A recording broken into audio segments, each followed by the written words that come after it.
निगम का कारनामा, आकाशदीप नगर में गरीबों के घर से सटाकर सिरपुर तालाब की गाद डाली। श्री गुरु सिंह सभा घटना पर दुखी।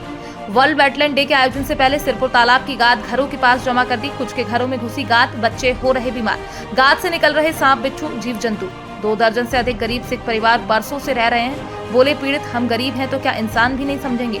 श्री गुरु सिंह सभा के प्रधान रिंकू भाटिया बोले पशु पक्षियों का ध्यान रख रहे, क्या इंसानों की कोई कीमत नहीं। वैध अवैध का प्रश्न बाद में आता है, पहले लोगों को इंसान तो समझो।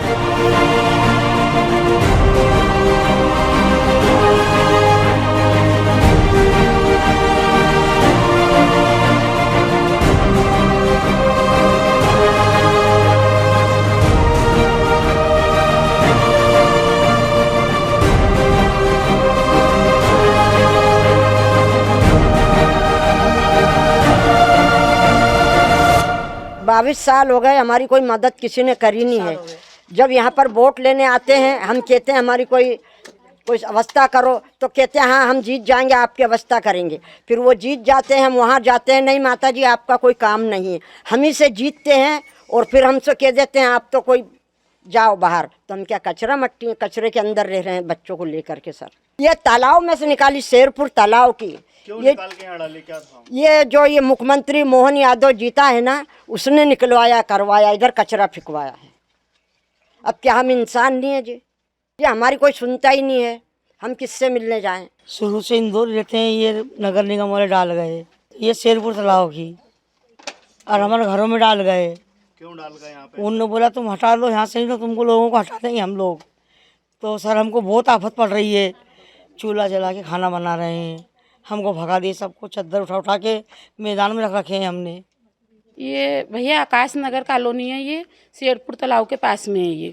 ये आकाश नगर की ही गाद है। तालाब में तो लिकाड़ के नगर निगम वालों ने डाली, और इतना भी नहीं देखा इन लोगों ने कि हम जिएंगे या मरेंगे। हमारे घरों पे ही भी डाल दिया, हमारे घर के दरवाजे भी पैक कर दिया। आप देख सकते हो कितनी गंदगी डाली है उनने।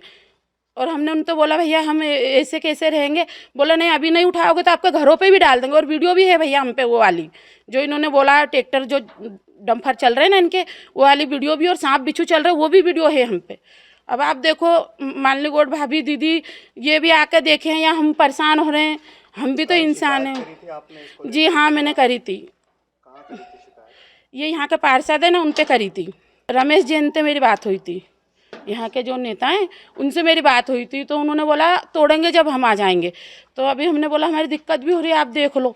तो बोल रहे ठीक है। तो मैंने उनको बोला जब आप है ना जीवते जागते इंसान को हटा रहे हो और जानवर को बचा रहे हो, तो क्या वोट भी जानवर से मांगोगे आप? ये बात मैं उनको बोल के आई थी। ये पीछे जो शेरपुर तालाब है उसका मलबा निकाल के और बोल रहे हैं हम पंछी को बसाएंगे, यहाँ पे चिड़ियाघर बनाएंगे। तो मेरा कहना है भैया अगर आप चिड़ियाघर बनाते हो, पंछी को बसाते हो, तो इंसान जीवते जागते इंसान को मार रहे हो, लिकाट रहे हो, तुम घर से बेघर कर रहे हो, तो वोट भी क्या पंछी से मांगोगे आप? वो कहना है हमारा। हमको घर से बेघर कर दिया, हम मैदान में चूल्हा बना के खा रहे हैं। बताओ, चूल्हा जला के मैदान में खाना बना रहे हैं। हमारे बहुत से बच्चे हैं, उनकी स्कूल भी बिगड़ी है, घर से बेघर होने तो स्कूल बिगड़ी है। हर चीज़ की परेशानी हो गई है हमको यहाँ से। बहुत सारी लेडीज़ गई थी, राकेश जैन है जो यहाँ के पार्षद हैं, उनके पास गए थे। तो उनसे फेस टू फेस बात तो नहीं हुई, लेकिन उन्होंने बोल दिया फ़ोन में बात हुई है कि आपके मकान तोड़ेंगे, उस टाइम हम आ जाएंगे। हम लोग परसों 2 दिन पहले जब हमने चुनाव प्रचार का शुरुआत करी खंडा पैनल ने, तो हम आकाशदीप नगर गए थे। तो आकाशदीप नगर जो बसा हुआ है वो बिल्कुल सिरपुर तालाब के किनारे उन लोगों ने अपनी बस्ती बसा रखी है। तो वहाँ पर एक इशू बहुत बड़ा जो मैंने देखा, और वहाँ पे संगत ने मेरे को ले जाके दिखाया कि सिरपुर तालाब का जितना भी गहरीकरण हुआ है, वो गहरीकरण करने के बाद उसकी जितनी भी गाद है वो उन्होंने दीवार एक बना के दीवार के कोनों में डाल दी। और जो कोनों में गाद भरी है उसके पास में ही 25 से 30 परिवारों के घर हैं जो वहाँ पर वो रह रहे हैं, और उनके पास रहने के लिए मकान नहीं है।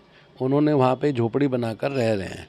चाहे वैध है या अवैध है ये अलग निर्णय है, लेकिन आप पशु पक्षियों के लिए इतना बड़ा सिस्टम डेवलप कर रहे हैं कि पशु पक्षी यहाँ पर आएँ और सब करें, लेकिन एक ज़िंदा इंसान जो जहाँ पे रह रहे हैं, छोटे छोटे बच्चे रह रहे हैं, वहाँ पे आपने उठा के पूरी गाद ही गाद डाल दी। मतलब उनके घर से निकलने के लिए उन्होंने एक पगडंडी बना रखी है, और पगडंडी के रास्ते से अपना परिवार आना जाना कर रहा है। और बहुत ही दयनीय दशा थी। कल जब परसों मैंने देखा जाके वहाँ पर, और मैं उसके लिए माननीय महापौर जी और माननीय विधायक जी सबसे संपर्क करके उनका जो भी रास्ता होगा वो निकालने की कोशिश कर रहे हैं। अच्छा काम कर रहे हैं, उसके लिए कोई मनाही नहीं है, लेकिन जीते हुए जो बच्चे हैं, इंसान हैं, उनकी तरफ भी ध्यान शासन प्रशासन का होना चाहिए।